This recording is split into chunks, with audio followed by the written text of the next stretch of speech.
구독하시는 거 까먹지 않으셨죠? 우리는 잘못을 하면 사과를 하고 그 사과를 받아주는 게 미덕이라고 배웁니다. 길 가다가 어깨를 부딪혀서 사과를 하면 받아줘야 합니다. 카페에서 종업원이 내 옷에 물을 엎지르면 좀 짜증이야 나겠지만 받아줘야 하지 않을까요? 실수에 대해 관용을 베푸는 게 미덕이기 때문이죠. 근데 왜 미덕일까요? 관용을 통해 사회 분위기가 부드러워지고 관계에 신뢰가 생기기 때문에 맞는 말이지만 좀 더 솔직하게 얘기해볼까요? 다들 그냥 시끄러운 게 싫은 거 아닐까요? 죄송합니다. 저기요, 지금 미안하다면 다예요? 다치셨어요? 지금 다치지 않았으면 미안할 필요도 없다는 거예요. 뭐예요? 실수였는데 죄송합니다. 이게 실수였는지 아닌지 내가 어떻게 알 수 있죠? 혹시나 의도적으로 노린 거 아니야? 뭘 노린 거야?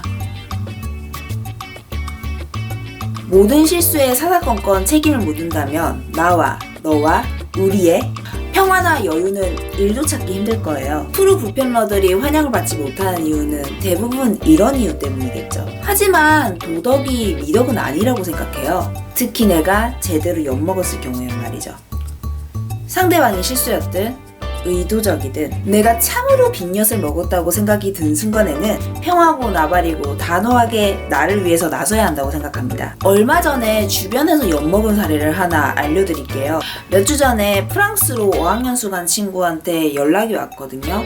같은 어학원에 다니고 있는 친했던 오빠한테 성추행을 당했다고요. 그 친구는 자기 남자친구도 소개시켜 줄 정도로 인간적으로 호감이 가던 오빠가 자신에게 한 행동에 대해서 배신감과 좌절감을 느끼고 있었습니다. 그 오빠라는 작자는 카톡으로 사과를 빨리 보내긴 했더라고요. 그런데 그런 파렴치한 일을 저지르고 사과를 금방 하는 사람들은 하는 말이 참 비슷해요. 반성을 하고 있다고 하지만 어떤 일에 대한 반성인지 아주 두리뭉실하게 얘기를 하고 후회와 슬픔에 잠긴 자신의 모습이 얼마나 처량하고 불쌍한지 묘사하는 데 몰두하죠. 결정적으로 빠르고 무조건적인 용서를 바랍니다. 용서할 때까지 사과하겠다는 식으로 말이죠. 어렸을 때 저도 이런 종류의 사과를 받고 용서를 한 적이 있었어요. 사과를 받아주는 건 미덕이잖아요. 하지만 말만 번지르르한 사과는 진짜 사과가 아니더라고요. 빚쟁이가 빚 때문에 얼마나 비참하게 살고 있는지 눈물로 호소한다고 그저 쉽게 비탄감을 해준다면 얼마나 많은 빚쟁이가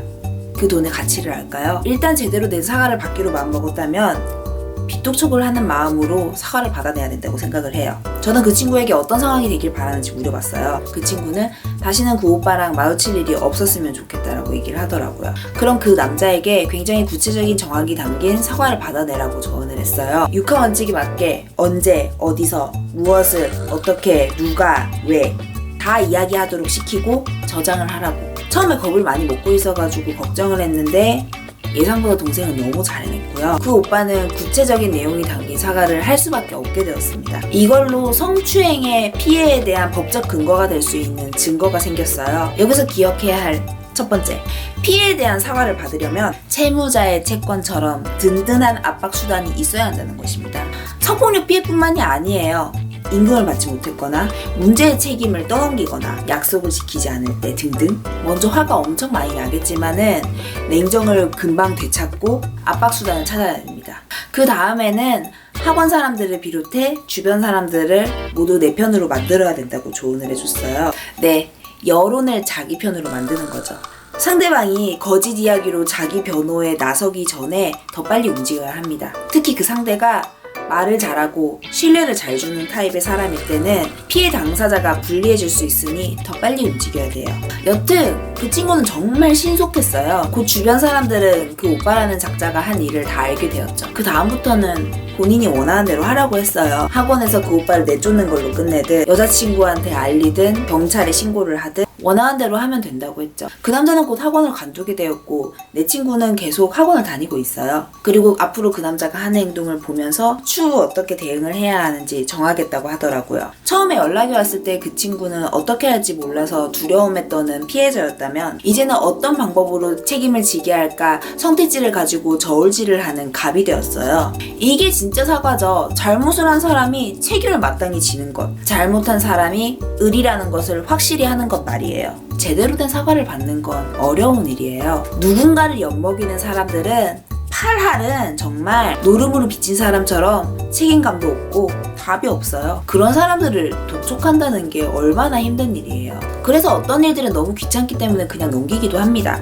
잊어버릴 수만 있다면야 저는 그것도 괜찮다고 생각해요. 하지만 정말로 엿먹었다는 사실을 떨쳐낼 수 없다면 보상을 받든 못 받든 자신을 위해서 단호하게 나서는 건 꼭 필요한 과정이라고 생각합니다. 나서지 않으면 그저 피해자로만 남을 수밖에 없으니까요. 나를 엿먹인 사람은 멀쩡하게 일상을 살고 있을 텐데 남은 피해자가 되다니 그건 못 견딜 일 아닌가요? 피해를 입은 당신이 만만한 을로 남지 않길 바라는 여러분들의 편 미네플이었습니다.